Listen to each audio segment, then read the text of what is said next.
بين يديها وما خلفها وموعظة للمتقين.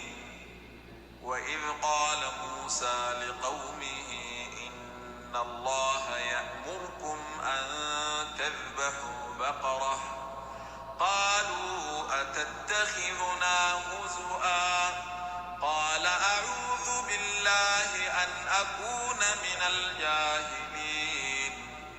قالوا ادع لنا ربك يبين لنا ما هي قال إنه يقول إنها بقرة لا فارض ولا بكر عوان بين ذلك فافعلوا ما تؤمرون. قالوا ادع لنا ربك يبين لنا ما لونها قال إنه يقول إنها بقرة صفراء فاقع لونها تسر الناظرين.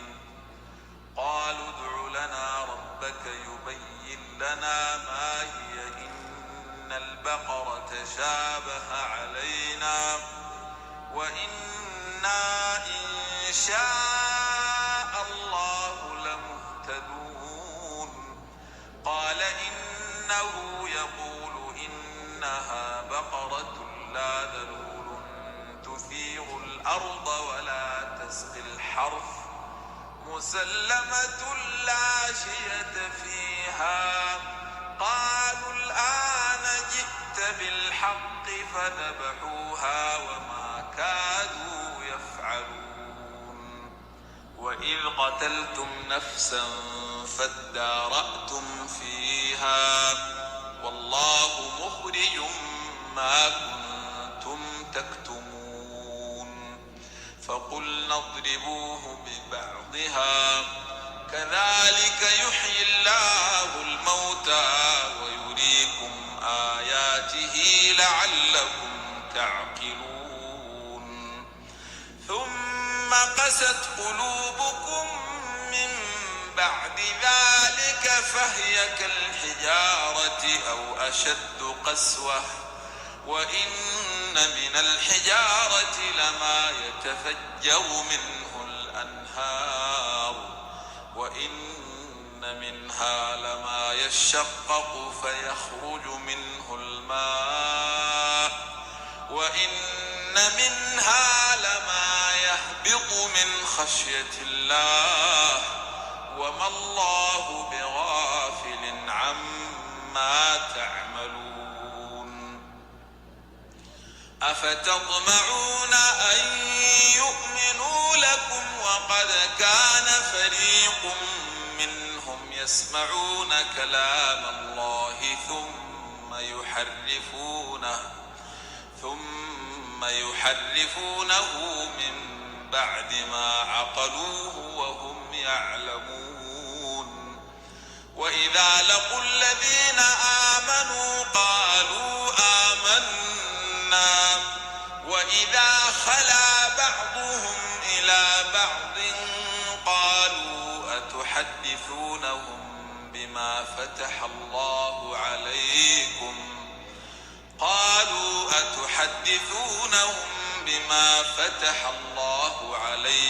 ليحاجوكم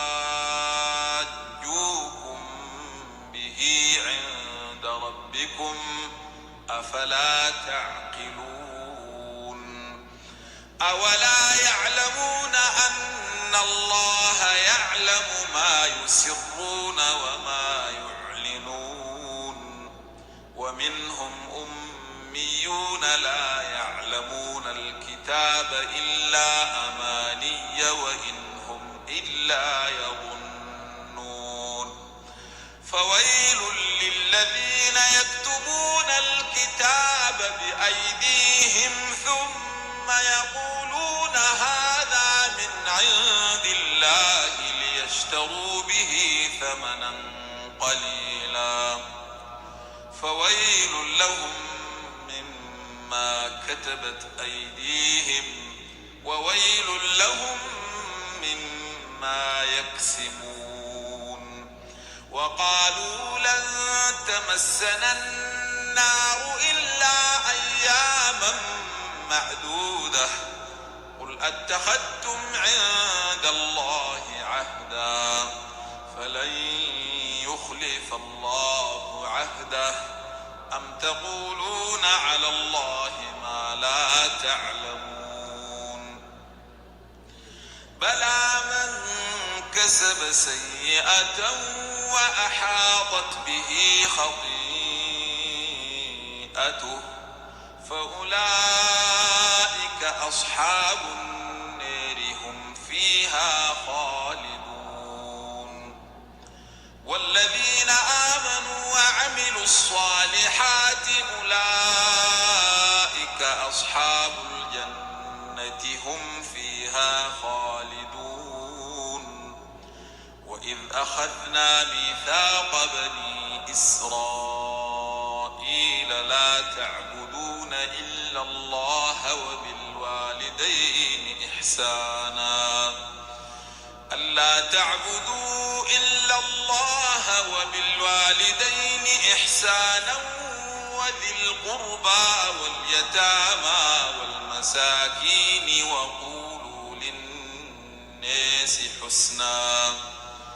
وقولوا للناس حسنا وأقيموا الصلاة وآتوا الزكاة ثم توليتم إلا قليلا منكم وأنتم معرضون وإذ أخذنا ميثاقكم لا تسفكون دماءكم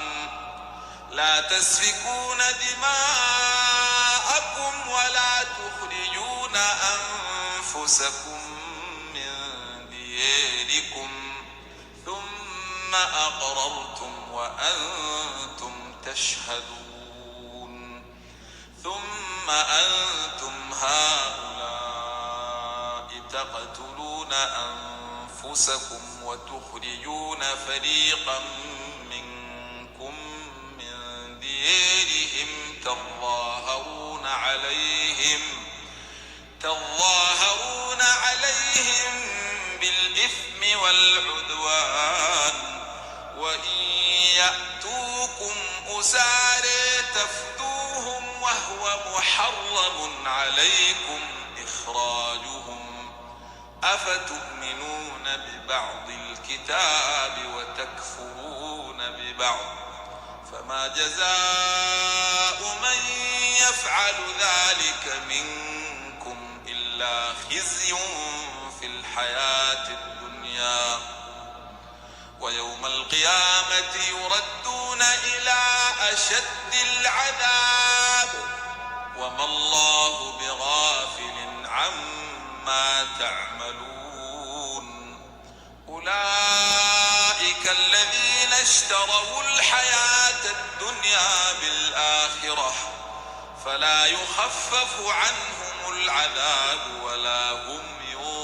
ينصرون ولقد آتينا موسى الكتاب وقفينا من بعده بالرسل وآتينا عيسى ابن مريم البينات وأيدناه بروح القدس أفكلما جاءكم رسول بما لا تهوى أنفسكم استكبرتم ففريقا كذبتم وفريقا تقتلون وقالوا قلوبنا غلف بل لعنهم الله بكفرهم فقليلا ما يؤمنون ولما جاءهم كتاب من عند الله مصدق لما معهم وكانوا من قبل يستفتحون على الذين كفروا فلما جاءهم ما عرفوا كفروا به فلعنة الله على الكافرين بئس ما اشتروا به أنفسهم أنفسهم أن يكفروا بما أنزل الله بغيا أن ينزل الله من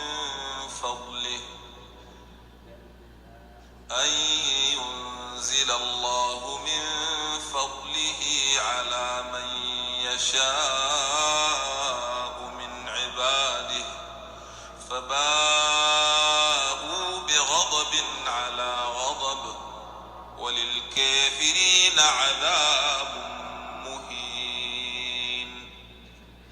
وإذا قيل لهم آمنوا بما أنزل الله قالوا نؤمن بما أنزل علينا ويكفرون بما وراءه وهو الحق مصدقا لما معهم قل فلم تقتلون أنبياء الله من قبل إن كنتم مؤمنين. ولقد جاءكم موسى بالبينات ثم اتخذتم العجل من بعده وأنتم ظالمون. وإذ أخذنا ميثاقكم ورفعنا فوقكم الطور خذوا ما آتيناكم بقوة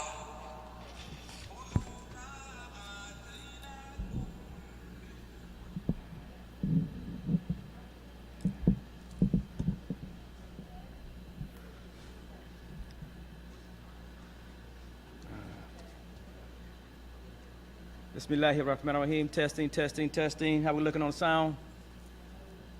How we on sound? Yahya? How we looking on sound?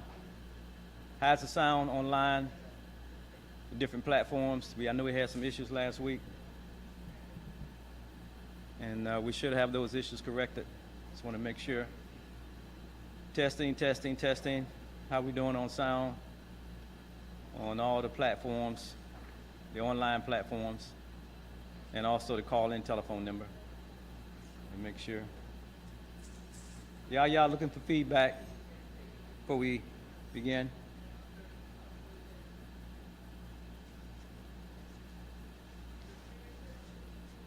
Waiting on feedback on if we have sound. Do we need to turn the mic up?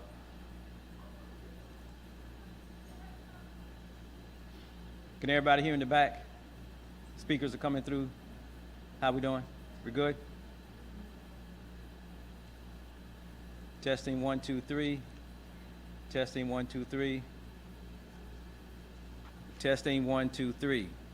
Testing, testing. I think it's still on. Yeah, it's still on. Testing 1, 2, 3. Testing 1, 2, 3.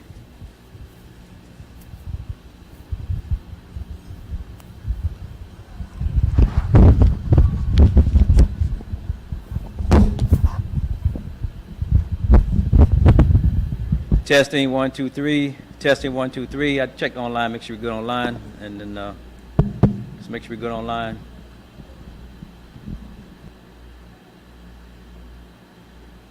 So for those who are listening on the online platforms, we changed systems and trying to get all those systems to synchronize with in-house and online and all different platforms. I think we have all that fixed now. And testing 1, 2, 3, testing 1, 2, 3. Again, just want to make sure that everybody can hear us on the telephone line and the various platforms that we're broadcasting on. Testing 1, 2, 3. Y'all looking to hear from you to see if we're good. Testing 1, 2, 3. Testing 1, 2, 3. Testing 1, 2, 3. Testing, testing. Looking for feedback. Looking for feedback. Are we good? Testing 1, 2, 3. Testing 1, 2, 3. 1, 2, 3, 4, 5. Looking for 5 by 5 to make sure we have the sound. Testing 1, 2, 3. Testing, 1, 2, 3. Testing, 1, 2, 3. If those who are present, if we can have you be on the X's, we actually mark the distancing. If you can be on those marks on the floor, we've already gauged how many we can get in here in terms of capacity based on the social distancing. So please use the marks on the floor. Please cooperate and use the marks on the floor. Testing. Testing, 1, 2, 3. Testing, 1, 2, 3. Testing, 1, 2, 3. Again, we had a change in our system, and we found out that everything wasn't speaking to each other, so we wanted to make sure, we tested it, I just want to test it again, to make sure all the various platforms that this is being broadcast on, we do have sound. Audio is sound, and it's good. Looking for feedback. I'm still waiting for feedback from our comms person. How is the sound on the file? I definitely are very concerned about our elderly population, our pioneers who are calling in on the telephone line and making sure that they can hear. Online, that's good. We just don't hear it inside. Outside is good. Online is good. So do I need to use both of these? Yeah. Testing, 1, 2, 3. Testing, 1, 2, 3. Testing, 1, 2, 3. Okay, so you saying we're good now?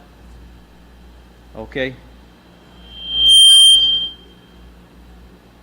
Testing, 1, 2, 3.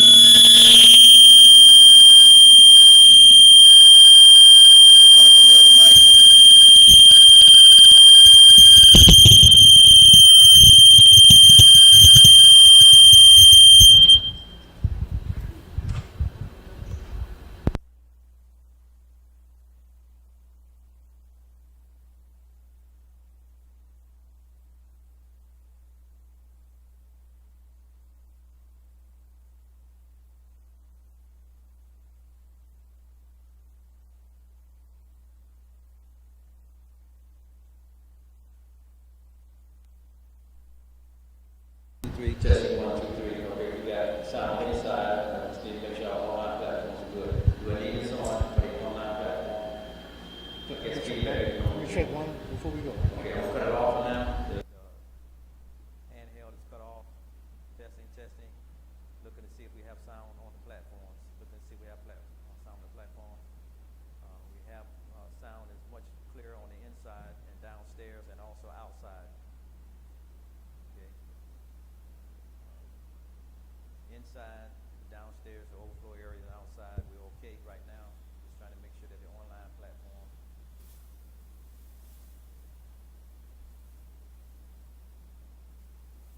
Testing, 1, 2, 3. Looking for feedback. One mic is cut off. Do I need to cut it on? I need to know. I have the attached is on. The handheld is not on right now. So how are we looking online?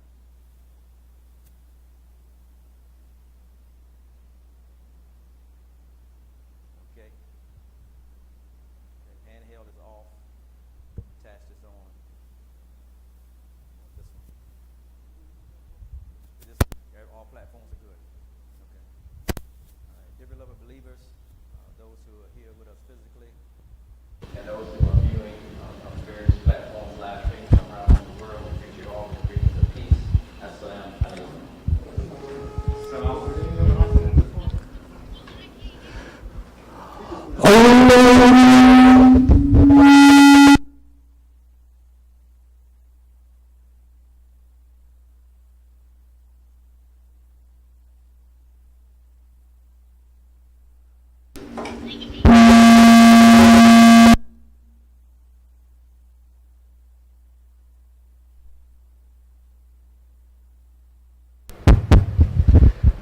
Allahu Akbar, Allahu Akbar, Allahu Akbar,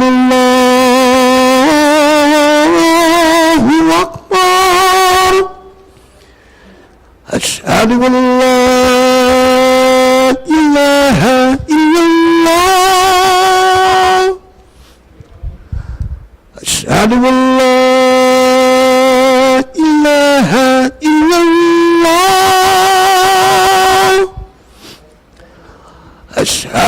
أن محمدا رسول الله أشهد أن محمدا رسول الله حي على الصلاة حي على الصلاة حي على الفلاح حي على الفلاح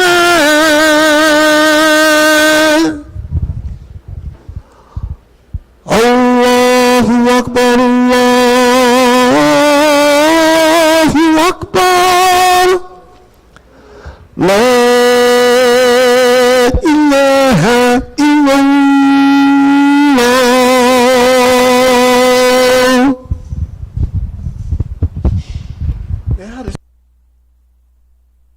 بسم الله الرحمن الرحيم الحمد لله هو الذي خلق الإنسان من طين وأخرجه من الظلمات إلى النور فنحمده ونستعينه ونستغفره نؤمن به ونتوكل عليه نعوذ بالله من شرور أنفسنا وسيئات أعمالنا من يهده الله فلا مضل له ومن يضلل فلا وحده لا شريك له له الملك وله الحمد وهو على كل شيء قدير وأشهد أن محمدا عبده ورسوله صلى الله عليه وآله وصحبه أجمعين. أما بعد. We always begin with Allah's name, the merciful benefactor. They can hear that online, but they can't hear that one. You have to turn that one off. No, just tell him, don't worry about that. Just give him that one and tell him they can't hear the one he's talking. They can't hear it online. So if I pick that up here, that's not going to give him no feedback. No, so I'll put it right on the counter. Yeah, just put it in that thing, and then what's going to go out. Continue to praise Him with complete and perfect praise. Witness that He is one. He is creator of the heavens and the earth. He has partners as associates, and we know that He lets us know that He has no need of anything in the creation. He created the whole creation, the universe, all of it, what we can see and what we can't see. But all of this is something that He had no need for. Allah Ta'ala lets us know that He is one who is without fault. He is without failure. He is without sleep. He is without disease. He is without death. Yeah, He created all of these things, but He is not affected by any of these things. He doesn't eat.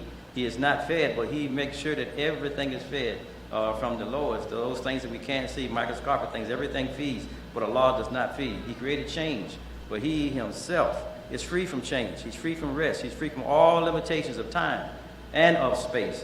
We know that, as we say often in our opening, that space changes. Space is weakened, and space depends on what's there. We are occupying space now. Everything occupies some type of space, and so it depends on what is there. But Allah, He doesn't change. He's never weakened, and He is independent of all. While everything depends on Him. Even space depends on Allah.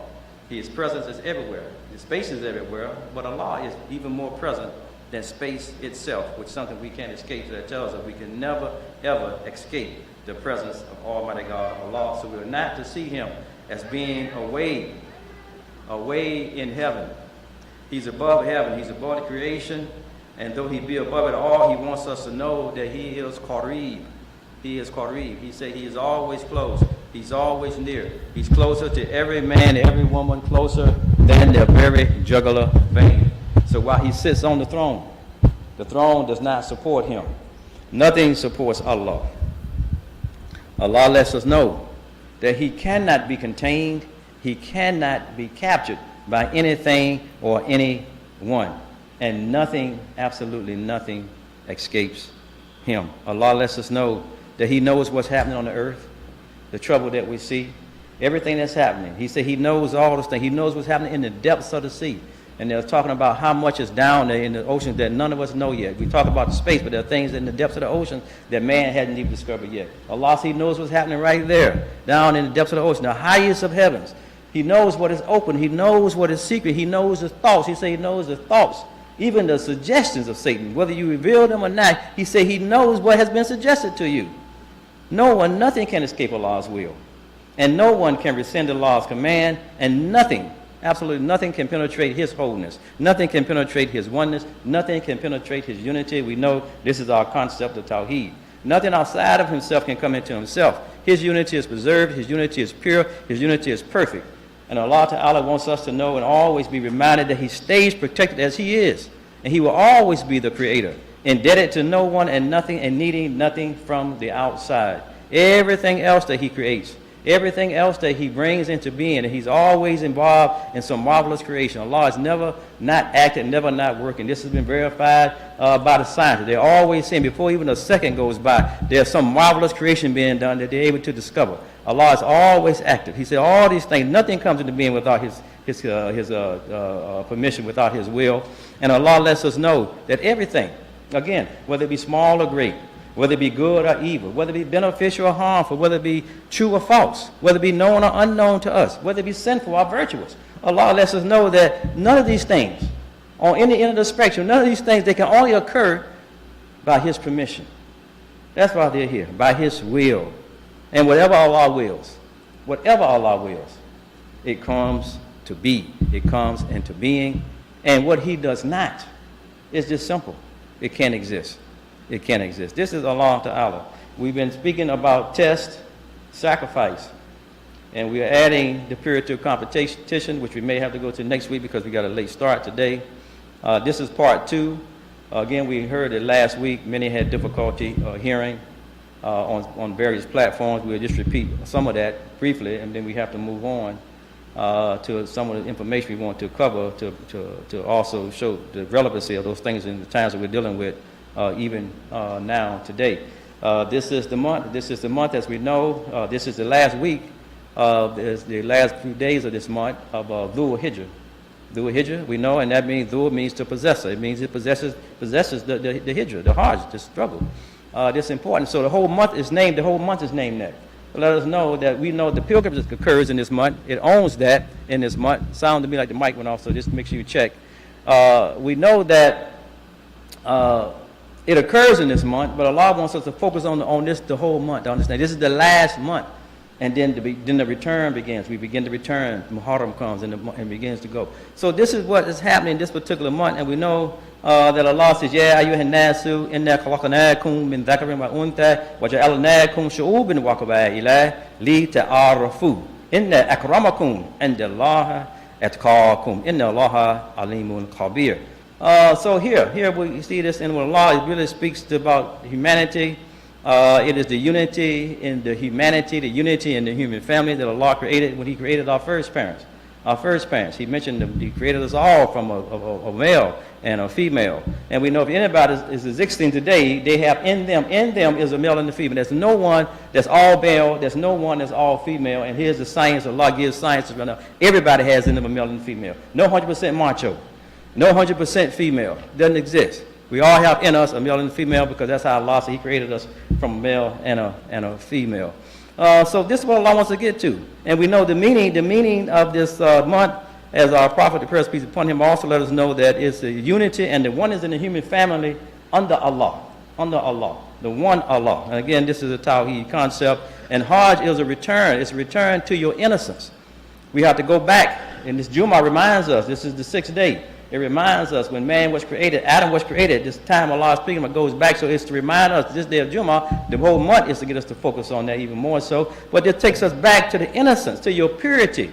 When Allah first created the human being, your original spiritual, your original mental, your original social nature that Allah gave all of us when He created us in the first people, the man and the woman coming from our beloved Adam. And Allah said that He created us and made us different. He made us different.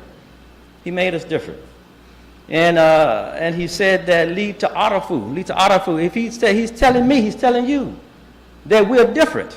Now he's showing that there are social groups. He's mentioning social groups, how people bring to come together in social groups. And he say the social groups themselves, not as just an individual, but the individuals that when they come together and form groups, tribes, nations, these different communities, that he say those are also, he's given something different. And he say lita arafu.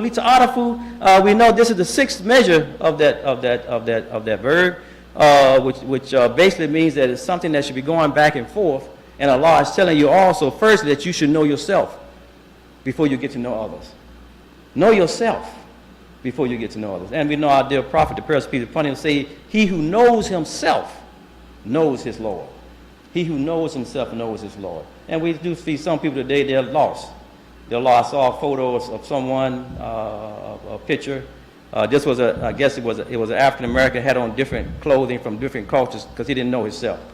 He's trying to be somebody else. And we still see a lot of that today in the world where people don't know themselves. And Allah said you have to know yourself before you can even be able to get to know others, because how are you going to be able to share something with them if you don't know who you are? Then you end up absorbing them, and the opposite, they can't respect you if you absorb them and you share nothing of yourself. You just a moment. So Allah, He's given us guidance in this in terms of what this month means as we conclude in this particular month of Hajj that focuses on this. And this is Allah wants to see the life. This is the life that He wants us to return to, the life of our innocence, the life of our purity. We know we go to the house, we go counterclockwise 7 times, and that has a direct reference to the 7 levels. It has a direct reference to the 7 levels. It has a direct reference to the potential that's in all of us. That's asleep on those levels that our prophet is sitting on. It's essential. And so we go back to go right because we come here right, and then we go wrong. This is the nature of how things are. So we go there to go back to be right, and we leave there. If you go there with the right expression, right, as many have, a few have returned this year. We know those in country, etc. We know many who have not been able to go this year. They've been before, and you thinking about that. You know, you return. We come back to a newborn baby. You return to that innocence. You return to that nature that Allah created everything. And then we were speaking last week, the ayat that said, Allah says, Tabaraka alladhi biyadihi al-mulku wa huwa ala kulli shay'in qadir. Alladhi khalaqa al-mauta wal hayya liyabluwakum ayyukum ahsana amala wa huwa azizul ghafur. So this ayat again, Allah is speaking that He again, it should give us some assurance that He owns everything. He owns everything. No matter what is happening, He owns everything. So He says, blessed be He in whose hand is the control. The control, yadihi, hand means control. That's why they have handle. They say hand means control, these kind of things, activities. Controls and activities. We wash our right hand first. You put your hand up. It's speaking about your activity, the things you're getting ready to do. Bear witness to. So Allah says He has control. He says, be yadihi. Now, He don't have a hand like this. This is a symbol. This is a symbol. Some take it literally, but His hand is not like a human hand. Allah has no physical features that like a human being.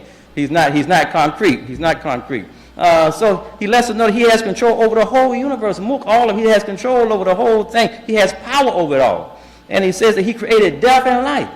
As we were speaking last week, we know the creation was really dead matter before living matter came out of. So He said death first. So you would think, well, you created life and then there's death. No, He created death and then life. And then even again in your own self. We mentioned again last week that Allah showed you in your own self, in you. He says, I bring the dead out of the living out of the dead and the dead out of the living. So in your own body, we have dead matter coming out of us and living matter. I just mentioned 2. Fingernails. Fingernail, again, is dead matter. It's dead matter. Your hair is dead matter, but it's coming out of living matter. Coming out of living matter. Except, and there are other things that we have that come out of. And then Allah said He did it to that He may try, test. And then this means that there has to be some sacrifice, but this is what it's all about. Who is best? In your works, in your deeds, and not just works, in your deeds. These things are going on. Even right now, some deeds are going on in your mind. These also deal with your thoughts as well as what you do physically. It covers that. Amalek covers all of that. And as we mentioned last week, our world has come to this crisis regarding the reality of human existence. But Allah has brought us, He has evolved us. He has evolved us from the darkness into the light. We as a community here today, they say I've seen one number say 1.9 billion, but we know 1.7, 1.9 billion, that's a lot of people that are Muslims right now, and it's growing. They're still projecting it's growing faster than the other religions on the planet right now. So we're here to help get people back in contact with the reality of human existence, and to get their life on the right trajectory, you know. And we know that it has allowed the environment, the culture, to be totally dominated and to change the original form. And again, Allah warns us that Satan, one of his things is to change the nature, to change the form, to change the form. This is what he does. So when we see things happening like that in the society, in the human person, that's what he does. So even the natural world itself is being affected now. We got global warming being affected. You know, pollution is causing a lot of things. You know, because we don't understand how to correct the purity of nature, pollution. You know, even the prophet he was here with us, first piece point. But he is here in us. But if he was here physically, he would be removing things in the environment, pollution and trash and those kind of things. Physically, he said, even that's service, that's worship. You know, to put things in there, keep things in their proper place and put things in their proper place. Trash doesn't belong on the ground in the creation, it belongs in the containers. So he would do those kind of things, even before he had revelation. These are things he would do to show, because he never left this nature that Allah created all of us upon. And we should be doing it. And that's why he was so strong. That's why even before revelation, he was strong. Physically strong. His spirit was strong, and people saw that emanate in his character, the purity in him, his trustworthiness, truthfulness. You see? Because he never left the nature that Allah created the human life upon. And if you do those things and come into that, you'll be strong too. You won't be weak. And that's why we see a lot of people, they're weak, not physically, when they're resolved to progress the excess of human life, to be involved in things, to stand against certain harms in the creation. They're weak. They're weak. And we are to call to be strong. And again, we mentioned the things. You know, we got racism, we got nationalism, we have capitalism, we have sexism, classism, anti-Semitism, extremism, extremes of insane behavior that we're saying. We just can't believe some of the things. I mean, we want to say, how in the world can that be accepted? But again, that Satan say he'll come at you right in your face. It'll be clear. Get in front of them, behind, right and left, right? This is what he lets them know. So he's going to crisscross and make you, what does the cross mean? He put you on the cross, then you can't move. You don't have your actions and your mobility. You become stagnant and still. And that's what he's really trying to do. That's what his best hope is, that make you, the population of human beings, static and still so he can continue to move and do the kind of things we see happening in the world. But we're here to say, and this is why Allah gives us the Jumu'ah, gives us our present, everything to remind us that we are supposed to take stands. The Imam is standing now, standing for prayer. This is about Ibrahim. We're supposed to take the maqam of Ibrahim, the station, the stand, to focus on the stand that Ibrahim took. You know, he didn't make 2 physical rakats. In principle, he made 2 physical rakats. We do that when we go on the Hajj. But it's talking about the stand that he took, and we're supposed to examine his life and look at that. Our prayer begins with taking stands. And Allah tells us we have to build those who take stands upon what? We stand not before Allah. Some people say, no, we're going to stand in prayer before Allah. Rather, you before Allah. We're always before Allah. You sit, stand, sleep, you're always before Allah. You don't never escape Allah. No, we're standing in obedience to Allah. And that's what strengthens our position. That's what strengthens our stand. And that's what strengthened Ibrahim's stand. He stood in obedience to Allah. He was obeying Allah, even though it went against something that he prayed for, something that he wanted. His own feelings about it, his own thoughts about it. He sacrificed that. And that's to tell us sometimes we just got to have our opinion. You have to have your opinion. But sometimes you have to sacrifice your opinion. This is about sacrifice. We think Allah, all these things are tests sometimes, even to see. If you're going to hold it, it ain't necessary to say. You just have to say it. You don't have to say it. It's not going to add any value at this time. So evaluate things. From those things to the bigger things, the material things. This is something abstract we're talking about. We're talking about opinion. We look at our dear beloved Ali, radiallahu anhu. We know when one of the battles, and we all know these stories. These things are just reminders to us.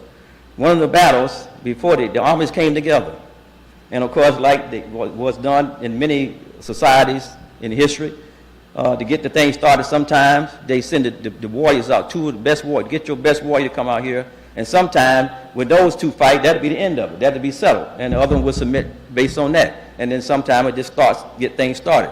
So they sent their best warrior out there. Big, strong, powerful dude.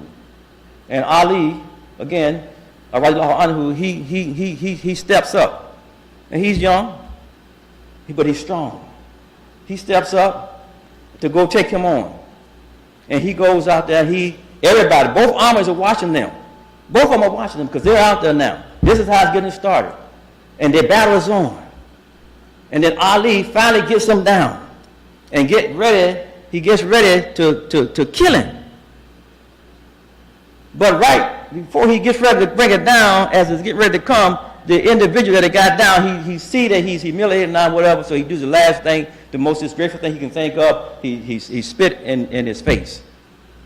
Which is, even today, that's something that's disgraceful, even today.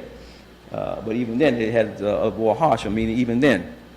And so right then, after that happened, Ali stopped. Some reports say he dropped the sword, some say he sheathed the sword. But in any case, he stopped and he walked away. And everybody's watching this. And the guy himself, they can't understand, he can't understand this. So they had to ask him, even on both sides, Ali, what's going on? He said, I was fighting him for the cause of Almighty God. But when he spit on me, that changed it. That was a moment of truth for Ali. Radiallahu anhu. May Allah be pleased with him. That was a moment of truth for him. All of us have moments of truth. At that moment, he said, he angered me. If I had killed him then, it would be because of what he did to me. But he overcame that test at that moment. This is how strong his faith was. He sacrificed his anger and how he felt and let it go. Because he knew it would not be in the cause of Almighty God, Allah. And we have to think about that. That's recorded and that's left for us. Again, to let us know that we have moments all the time when we are tested. And he did the right thing. He did the right thing.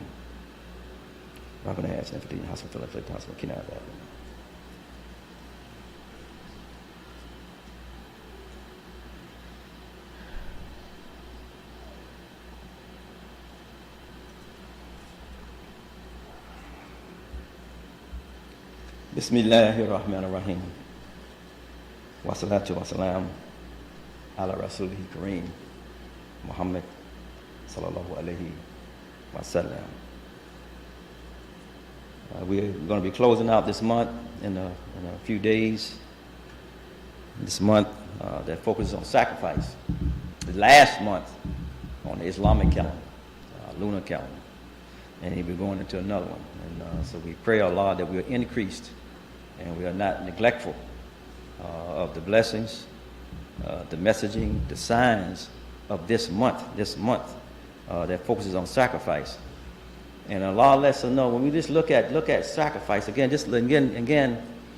You look at the example in Ali in terms of that sacrifice, what he sacrificed, just the test on him in terms of what he did. And now look at the symbols, just the symbols in terms of the physical things that we are for the ritual. The ritual. Look at the ritual thing. Now we look at the ritual. When we make a sacrifice on the ritual sense, it certainly has to be something that you can afford. But it has to be a sacrifice of life. It has to be something that's living. It has to be a living thing that you're sacrificing. We know many have done this a few weeks ago. We know with the Qurbani, And we can't sacrifice anything that's considered to be inferior or something that's offensive to good human nature, or good human taste. You can't sacrifice a vulture. You can't sacrifice a coon. These kind of things. That's not acceptable. With the ritual, those things are not acceptable. And so in looking at that, these rules, these restrictions about the sacrifice, what does sacrifice mean? What does it mean for us? This is really a model of how sacrifice should be done for all of those in humanity. What does it mean? And really, it deceives us when you think about it. Just the concept of sacrifice, it deceives us what is really happening because it appears that you're getting rid of this thing. But when we look at how the ritual goes, you didn't get rid of it, you made it more tasty. And then you consumed it. You have to keep a portion for yourself. Yeah, other people have to feed on it, you know, and you put in stuff. And then we know that we find in the Quran it has a lot of chapters named after creatures. Creatures. It ain't for them. They can't read. They don't have an intellect to read. They don't read like the human beings. So we know that, again, and the philosophers who looked at this say, really it's telling us that in the human beings we can find all the creatures on the earth. You know, and this is what the message they're telling us. So really it's telling us that the sacrifice is symbolic of what's in ourselves. It's symbolic of what's in ourselves. But what's in ourselves that's not quite ready or not quite good enough for Allah. And that's what the sacrifice really is telling us. That's what we really have to be doing. You know, even one of the symbols in the sheep, you have to look at all of these creatures Allah gives us in the Quran, and in our rituals we have to look at their nature. And one of the things Allah said, the sheep nature is not quite good enough for him.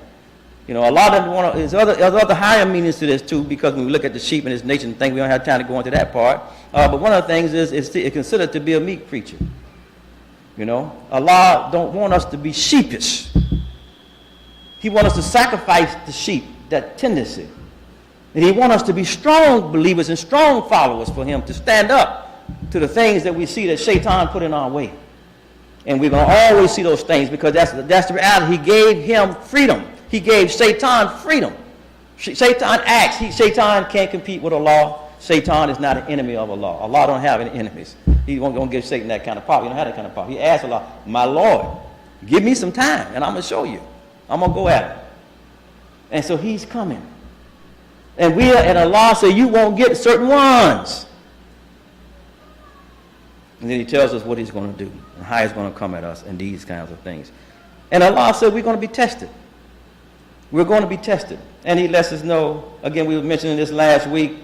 For those who didn't hear last week, just a couple of the ayahs, the one that begins with Alif Lam Mim, and again, this is something that we don't know. It gets our attention. Again, people that have many scholars to look at and they try to assign meaning to it, but we really don't know. And again, so we know this is attention getter, serious attention getter. Allah knows what it means. And it says, Ahasib an-nasu and yukriku an yakulu amanna wa hum la yuftanun. And again, so Allah is asking the question. Allah is asking a question. Do the people think? Do the people think? And again, this word, we've mentioned this word meaning to calculate. To calculate. You know, this is also used, you know, in the Arabic language, different variations of this for a computer and calculators. This is a derivative of this HSM, this word, hasib. So he's saying, do you calculating? You really thinking that it's going to be enough if you just say, I believe, and you're not going to be tested? So that tells us that we have to expect that there are going to be tests.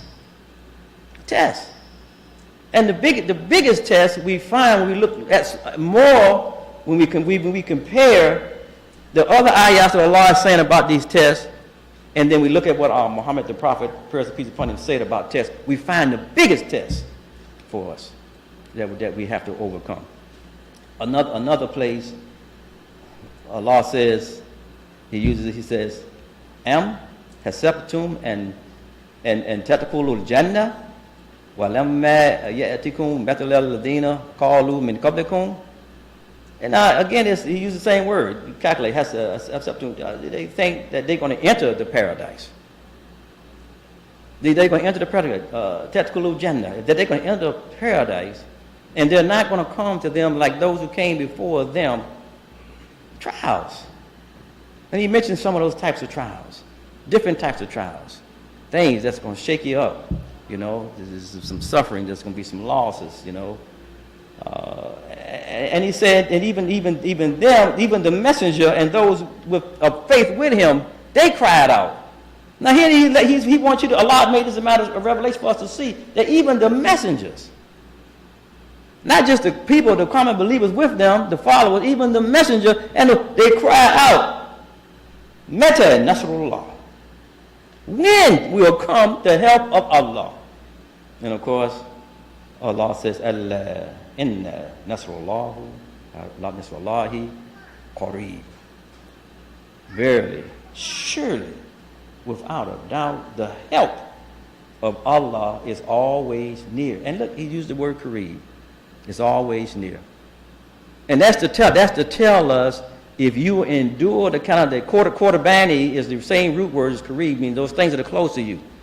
He's telling you that those who are making a sacrifice of those things that are close to them, Allah is now close to you. You don't have to worry about it. He's close to you. He's always close, but he becomes now closer to you.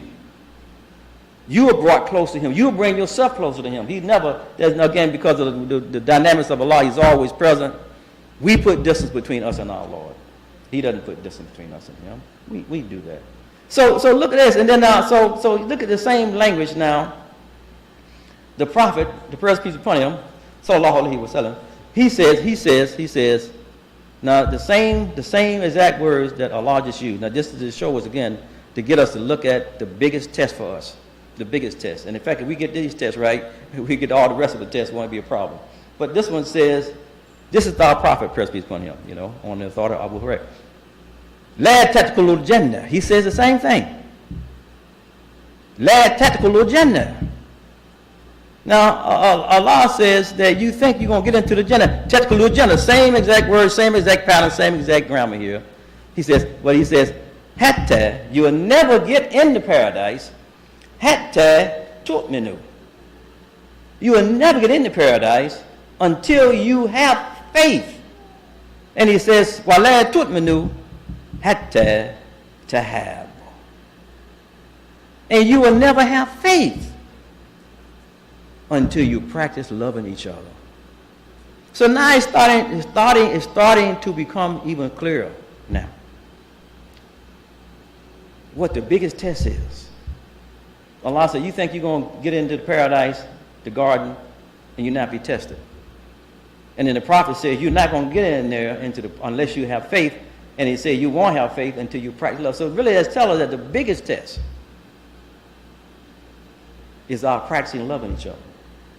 He has shown us that a condition, you don't even really have faith. You can say you have faith, but you don't have faith if you don't practice love. If you don't show you love each other, your brother, how you respond. We don't have a lot of time when there's an argument between brothers. You're supposed to clear it up, 3 days, some say really 3 prayers. You're supposed to go 3 prayers if you're praying together. That's because it's in the environment right there. It's difficult. But at the max, it said the max, you don't have to wait 3 days. And of course, the one who reaches out first is the one who gets the bigger blessing, we know. But this is the biggest challenge for us in terms of our loving each other and loving, he said practicing love. He didn't necessarily say practicing love in Muslims. That's a direct reference, but it really is bigger, it's broader than that. Because we know it's broader than that because he's a rahmatil alameen. He is a compassion for all. And we are his followers. We follow him, which means that we have to follow what he was for the humanity. We're supposed to be implementing that. We're supposed to build it. Then so he says, La yu'minu ahadukum. None of you believe. This is another separate quote from our dear beloved Prophet, again the praise peace upon him. Hatta yuhibbu li akihi ma yuhibbu li nafsihi. So you would never believe. None of you will never believe until you love for your brother what you love for yourself. More information on how to love, how to spread love. How to spread love, and he goes on in ayat to say, can I give you something to help you understand how to have love? And he said, Afshul salam, spread peace, Afshul salam. So that's broad, and really there was a direct reference to make sure you greet each other with peace, spreading the greetings of peace. But not just the greetings of peace, but also work for peace. Because as-salam alaykum. As-salam is a name of Allah, the peace. Alaykum. As-salam alaykum. The peace obligates us. Alaykum means it's obligation. Alaykum obligates all of us to work for peace. To work for peace. We shouldn't say it without being conscious of what it really means. And again, it tells us that we have to be concerned about the whole, Because I can't, it's not correct, although grammatically it's correct for me to say, Assalamu alaikum, Assalamu alaikum to a male or female. Grammatically it's correct. But if I say it within the religious concept, it's incorrect. I have to say kun. I have to say kun. To see you, to see your life, and see all of humanity in you when I'm speaking to you. And you have to say it to me and see that in me. It's not just about me and you. It's about our representing that for the whole of humanity. As we get ready to close this out, and we'll come back to part 2 on the because of the Olympics, I wanted to deal with the spiritual competition. We'll come back to that. But we know we had another report of an individual who came to our dear beloved prophet, the praise of peace be upon him, complaining. And again, these things, we're just reminded of these things. He came to him complaining that the brother never gave him the greetings of Assalamu alaikum first. And so our dear beloved prophet, the praise be upon him again, he got them two together. And they listened. And the prophet asked him about it. Why you never give him the greetings first? And so he says to him, Ya Rasulullah. Again, say, you have taught us that the one who gives the blessing first gets the greater blessing. He says, I love my brother so much, I wanted him to have that blessing. And the brother who complained, right then, he just burst out in tears. Crying. You see? So this is the kind of love. Do you know if we have that kind of love, we can heal the world? If we have that kind of love, we can heal the world. You know, the reason why it's so much trouble right now is because devoid of that. The trouble that we see. When we begin to look in the history of all these people right now who are causing problems for the world, these leaders who cause trouble for the world, we'll find somewhere. Because no one comes here. Mandela said it. Said no one comes here hating another person. Said no one comes here like that. Said hate is taught. He said if hate is taught, then love can be taught. And he said love is closer to the human heart. And he's right. Because that's how it starts off with us as human beings. We say this often. Allah in his wisdom to teach us that. In the state of nature, he put for us, human beings, the food, the basic necessity of food, right where the woman wants to hold the child. That's the universal picture. Right by her heart.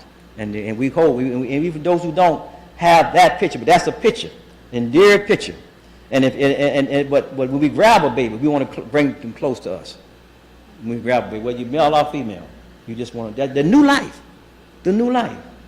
And then that life really is dependent upon those who begin to around life to facilitate the needs of that life.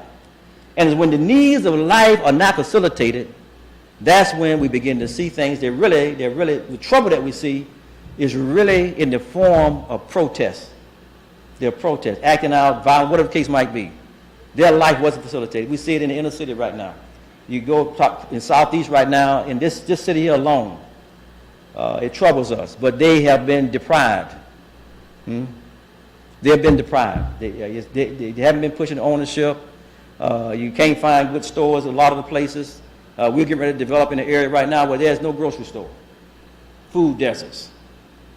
And different things, activities. You know, you grow up, you want things facilitated. I was telling us about my own self. When I was growing up, my father was killed in New York. I had a mother, and I used to come home. I remember this. It was clear to me. I come home, and I was going to be an artist. I used to draw real well. And I would come home and be excited about what I drew. And I wanted her to see it and then encourage me. I didn't know that, but that's my nature. I needed facilitation. I needed encouragement and someone to see and express that I'm doing good. I'm on the right track. I'm bringing something out. And I didn't get it. And I did it a couple of times. And she was into other things. I never got the attention. And so I went into the bedroom. I remember it clear as day. I went into the bedroom and I opened up all the clothing drawers. I just opened them all up and just took all the clothes and I just made a mess all over the room. And it made a lot of noise. And I remember her coming in there. And of course, being African American in many of the African American communities, because of what slavery has done, we think about belts and switches and those kinds of things. You know, whipping is what, during the condition of slavery, which is why one of the reasons why a lot of African Americans use things like that, because that's part of that condition that we had. Other societies don't do that. They don't do that kind of stuff. They do other ways of disciplining children. But that's what she knew, and that's what she did. I got some attention. It was negative attention. But again, I was protesting. And you take that now from a young person and take it to an older person, we find the same thing happening in the cities. Nobody's embracing them. Nobody's facilitating their needs. They don't come here criminals. And we have a lot in the city right now that they have the religious identity. Their actual religious identity is Muslim. That's the actual religious identity that they work on in the street, but they involve in activities that's unbecoming of a Muslim. But we have to help them. We have to help them. Those are our brothers. All of them are brothers, but certainly they embrace that as religious identity, but it's obvious they don't know religion because of the things they're engaged in. You know, the drugs, the crime, the shooting, the stuff we're seeing. They know with so many of those. But again, they're reaching. They just know that Christianity is not the answer for them, because there are churches almost in every corner. That hadn't helped them. And I know some of our religious leaders are listening to us, but it's just the truth.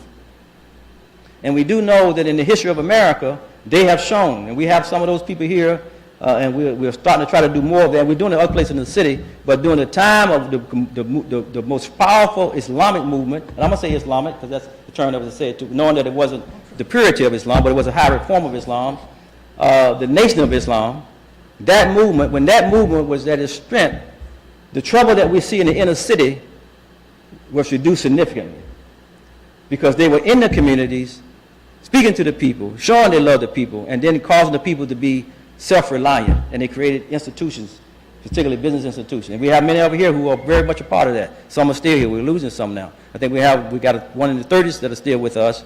I think we have maybe one that's in the 30s that was came into the community in the 30s, 40s. We lost some of them, and certainly quite a number in the 50s are here as well, who they understood that. So we have to help them.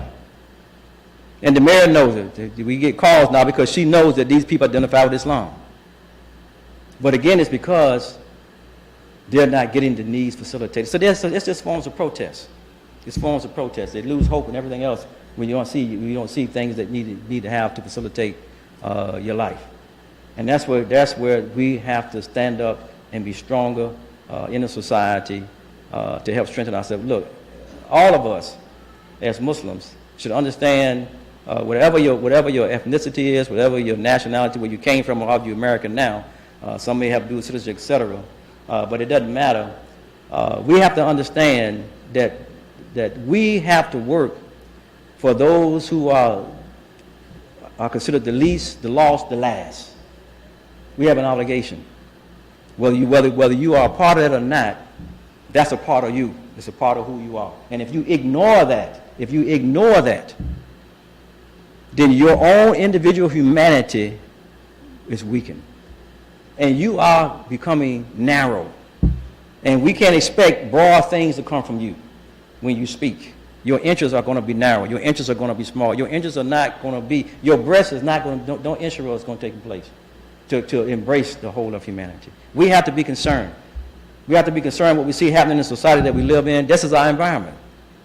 If we pass by things, we ignore things and think it's just their problem and not my problem, it's not affecting me now, then our resolve as human beings is weakened. It's no different than a person who walk out their door and they see trash on the ground and they pass by it. Then you're becoming weak. Your humanity, your resolve as a human being is becoming weak. And Allah wants us to be strong. We have to sacrifice the things that we want for our convenience for the things that are greater. ربنا آتنا في الدنيا حسنة وفي الآخرة حسنة وقنا عذاب النار ربنا لا تزغ قلوبنا بعد إذ هديتنا وهب لنا من لدنك رحمة إنك أنت الوهاب. إقامة الصلاة.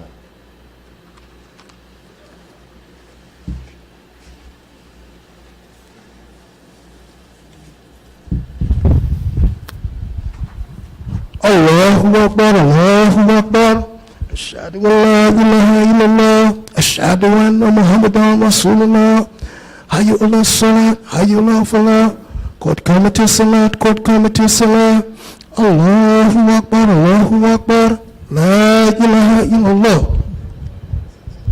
Social. Yeah, yeah, they good. Everybody's good. This one? So use this one. Okay. You can take it back.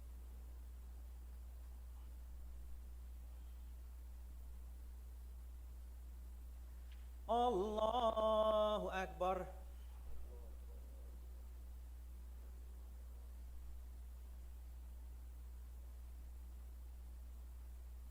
Bismillahirrahmanirrahim. Alhamdulillahi Rabbil Alamin. Ar-Rahmanir-Rahim. Maliki Yawmiddin. Iyyaka na'budu wa iyyaka nasta'in.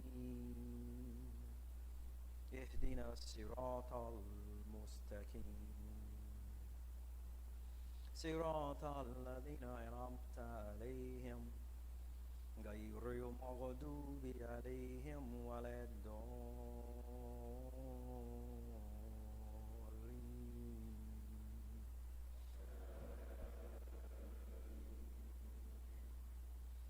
ألم نشرح لك صدرك ووضعنا عنك وزرك الذي أنقض ظهرك ورفعنا لك ذكرك فإن مع العسر يسرا إن مع العسر يسرا فإذا فرغت فانصب وإلى ربك فارغب الله أكبر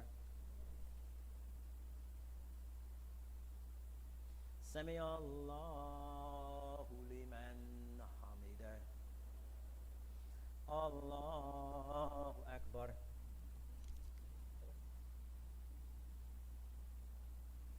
الله أكبر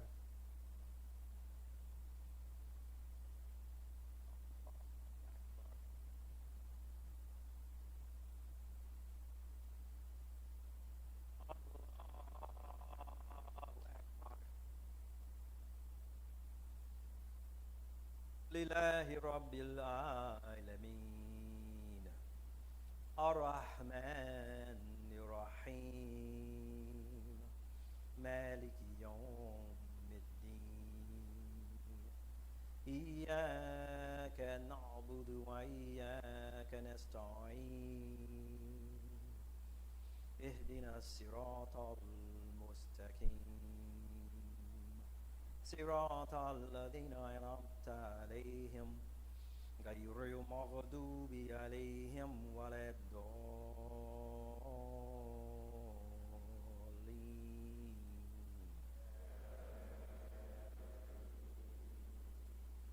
قل هو الله أحد الله الصمد لم يلد ولم يولد ولم يكن له كفوا أحد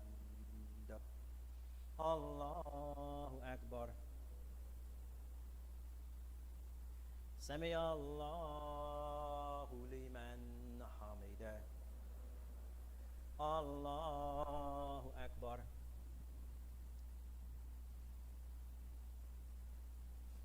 الله أكبر الله أكبر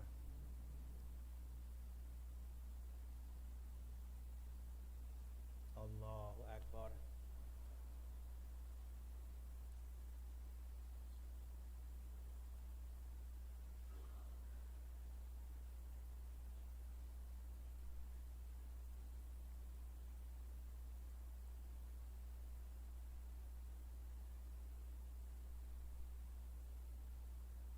السلام عليكم ورحمة الله السلام عليكم ورحمة الله استغفر الله استغفر الله استغفر الله استغفر الله اللهم أنت السلام ومنك السلام تبارك يا ذا الجلال والإكرام ربنا ظلمنا أنفسنا وإن لم وتغفر لنا وترحمنا وتكلنا من القوم الخاسرين آمين.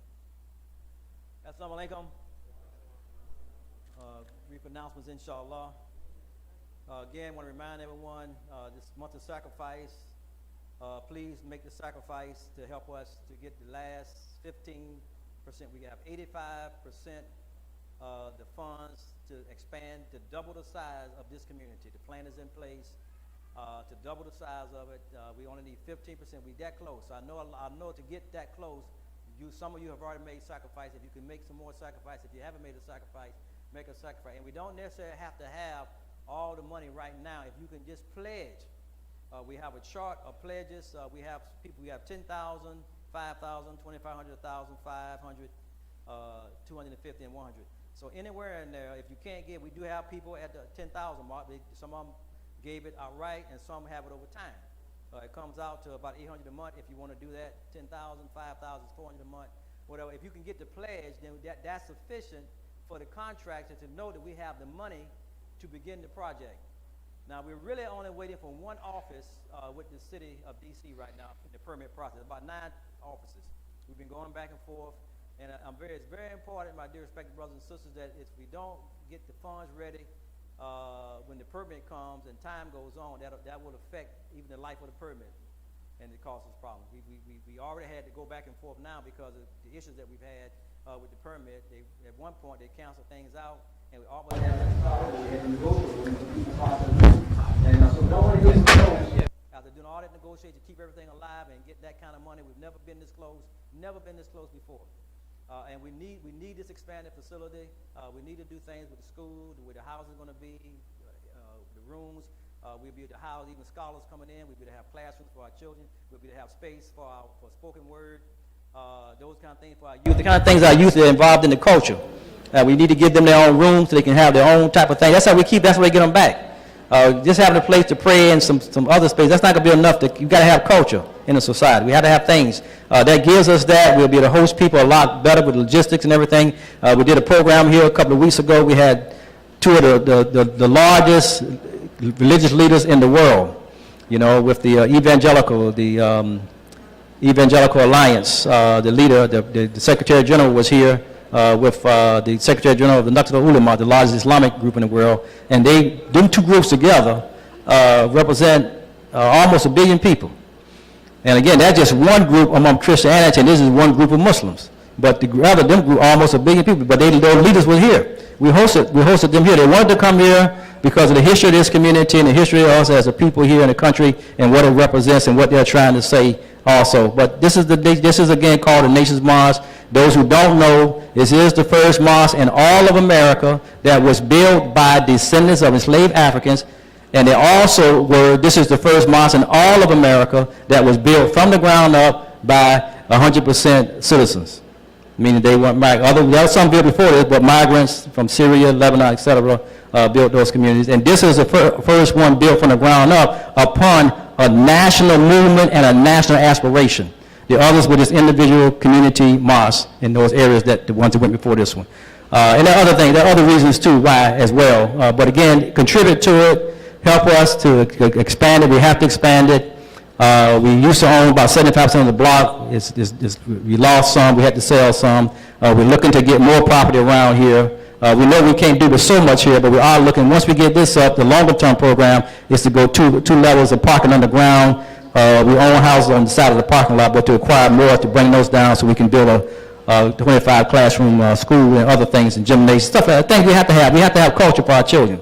Otherwise, they're going to go other places, they're going to do other things. It's important. But help us, make the sacrifice. You can go online and do it. If you don't want to stop by downstairs on the way out, you can go online, do it on your telephone, do it on your computer, and make a pledge. Make a pledge so we can get the numbers back up and get that 15%, so we can say now we got the money, the contract, they get ready, they get the teams, come off certain jobs, get on this job, and they can stay on this job till it's done. And if you have all the money, they say they can do it within 12 months. Within 12 months. And so, inshallah, help us to achieve that, my respected brothers and sisters. You also know that we're also putting up the first project in the nation's capital that was built by Muslims for the community. We're doing a $40 million project. We're going to be breaking the ground on that project next month on Martin Luther King Jr. Avenue. It's called The Clara on Martin Luther King Jr. Avenue. Clara, this is the first woman in America's history, the first Muslim woman that's recorded in a Muslim history. You don't hear about a Muslim woman until you hear about Clara Muhammad. This building is dedicated to her. Everybody knows about her history. When we break ground, it's going to be a big ceremony. It's going to be televised. It's going to be a big plaque in there about her history, about her contribution to Islam in America. Also her contribution to private schooling. Teaching the Muslims have to teach their own. We didn't have Muslims teaching their own until then. She started. In fact, there was no homeschooling. Even during that time, everybody had to be in school. If you weren't, they sent truant officers and locked you up, which is what happened to a lot of, even here in D.C. When we started in the history of starting the school here, a lot of the teachers were locked up. Parents were locked up because you had to have the kids. They didn't want you taking them out of school and teaching them yourself. They had to be in public schools. So even here, that's in the history of the school, even here. But she started it. She started it. So that's coming. So that'll be September. So be on the lookout for that. It's going to be housing, business, and community space. We got a program coming up. Again, we're trying to help the opioid situation. We're in partnership with the city. We're doing programs every third Thursday. The next one is going to be on August the 19th, focused on mental health. And we have some dynamic presentations along the way. We have 2 more after that in the series. And again, we definitely need people to tune in, because obviously numbers matter to the city. They give us money to help do these things as well, to help people. And of course, if we don't get shows, then of course they look at that and say that's not money well spent. We have the Unity Walk. We go back. This is the Interfaith Conference, which this community right here was the first Muslim community to become a part of that in its history. We're kind of like charter members of the Interfaith Conference, but we're doing a Unity Walk. It'll be on September the 12th, Sunday from 1 to 6, and we are going to be back in the public this time. Some things will be virtual, but we are going to walk and visit the houses of worship and show unity. And we're going to end at the Gandhi statue on that day from 1 to 6 p.m. on September the 12th. And let's see, I think. Don't forget the Dawah. We've been having very successful programs going out every second Saturday, pardon me. The movement has got so big now that other city organizers have been having our team to join them to do rallies and marches in the city on behalf of social justice and other things, Dawah team. And we've been able to stop read Quran at the rallies, and they welcome that in a big way, so we thank Allah for that as well. So to come out with the Dawah team, we have some dynamic literature that we're using to pass out to our community. We go to different areas each time. We have started back up our Kibar Senior Center on Tuesdays and Thursdays. Now, you all should know that this is the first halal nutrition site in the whole nation that was in partnership with the local government. Now, there have been other halal sites, but Muslims have done it, but this time the government actually pays to have halal meals. And we pick the vendor out, we pick out the certified halal person, and they contract with them. And we have in this building downstairs a nutrition site for senior citizens over 60, and the Muslims, Christians, and Jews, or whoever else can come to that program. And again, we started back up now, just 2 days right now, Tuesdays and Thursdays from 10 to 2. And so if you're 60 over and you live in, this is for the ones in D.C. right now, if you live in D.C., come join that program. The Mars Cares, this is the 32nd annual Muslim convention with the Mars Cares. It'll be virtual. You can go online at the marscares.net, I believe it is. Look at the activities that are going to be on this program, and support this 3-day program. Of course, I normally do with something that has never been done, which is called Believers in Uniform. This was the first convention. Others are doing it now, but this was the first convention that really brought together military, police officers, etc., that were Muslims that were in uniform to actually have a separate conference and presentation within this program. This year, we're looking to have our keynote speaker be a brother from the community here. Brother Idris is going to become next week, the week after next. He's going to become the first Muslim chaplain for the National Guard, America's National Guard. He's going to have a ceremony next week, and he's going to be our keynote speaker for the Believers in Uniform program. And some would have thought we'd have him. We got him in the Air Force. We have him in the Army, Navy, and I think even Coast Guard. But the first one, came out of here too, out of this community, which we had at the Pentagon as well. So support these things. And was there any other announcement? I thought feel like it's something else I need to mention. And but that'll be it for now. May Allah continue to bless everybody, to be safe. May Allah bless everybody to be healthy. Again, obey the signs, obey the signs, obey the signs. You don't become selfish and think if you don't want the shot or if you feel you're immune, wear the mask and think about other people. Don't be selfish. We have to think about humanity. We're obligated to think about humanity. Assalamu alaikum. How I'm going to work for safety and peace for everybody if I don't even want to do things. You don't have to take the shot if you don't want to, but at least put the mask on and don't and social distance yourself. But don't come around and think that I'm immune, I ain't got to worry about it. And then even if you have the shot, you have to also think about now, because it's Delta variant, it don't care that you vaccinated, you are still a carrier. You're a carrier. It's not going to cause you to be hospitalized or die, is what the statistics are showing. In fact, in D.C. right now, 98% of the people who have died recently, have been people that have not had the vaccine. And in almost half the states in America, from 96 to 99% of the cases in more than half the states, has been people that have not received the vaccination. So we obey the science. And we also look at the scholars and the people that are professional. We know that our beloved Prophet, peace be upon him, he will get the experts around him, the experts. The majority of the experts have said this is the safest way right now to protect ourselves. The majority of the experts in the world. So, and we have an obligation to look at that and follow the experts. So be safe, protect the community, keep your mask on, wash your hands, do the things we still be doing. Don't become neglectful in those regards. Assalamu alaikum.